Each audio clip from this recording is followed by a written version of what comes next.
Ağam. Ay. Ağam. Ağam. Yatırna. Görüm yok mu? Sen ne mi kilden yok mu? Yatılı yılanım degen yok. Sen şunu bile yok mu? Ne çocuğa seni? Ay, hiç adam etme çocuğa seri. Ay, ağamcan men sana adam ya ha istettim. Tədaydım, qoşqu düdüp beray, sözlerini beray dedim. Bor deydin, bir hepteden cana derinliydin, cana metmedin, bor ya, ödüm geldim, gerifememe, yatırdın ağam. Yatamağa ben.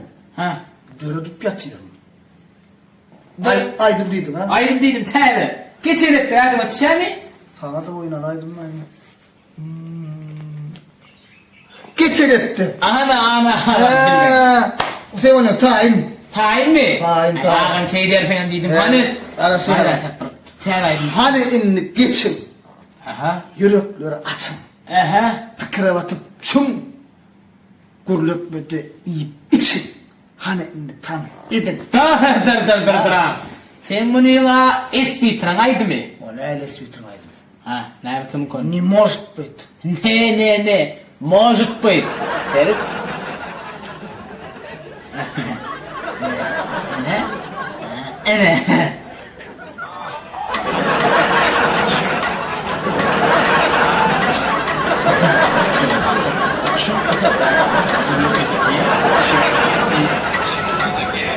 İyi de ne deyim ağam?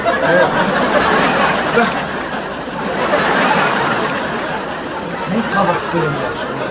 Ha, istettim bak. Bak. Tabii. Ne diyen yavrusu kaptın? He karış. Hayratçı da ağam. Ne. Elimde koy. Ava. Ölüm kaynar. Ehe. Sana sevdiğim aytmağı var yan. He saçını tanır. Ava dinle. O kelle istedim de. Elimde koy. Ehe. Ölüm hayran. Sana sevdiğim aytmağı var yan.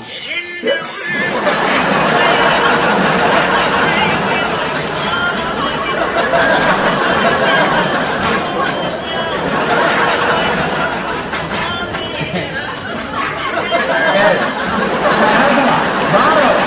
Maro. Evet, sivil. Sen duyuyorum, Maro. Ne? Nasıl telefon koy? Alaydı. Bu nasıl ya benim kanımı? Ağam. Dur.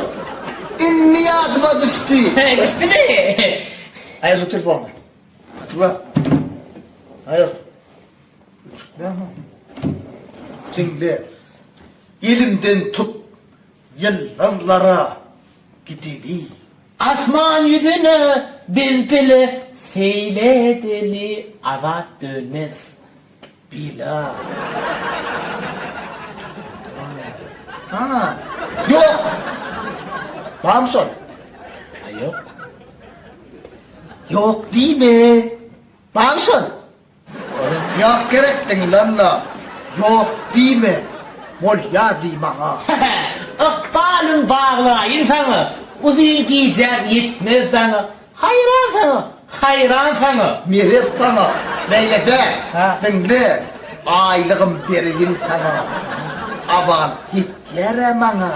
Hayran sana. Ve Sana yok. Hayran sana. Doğru taray.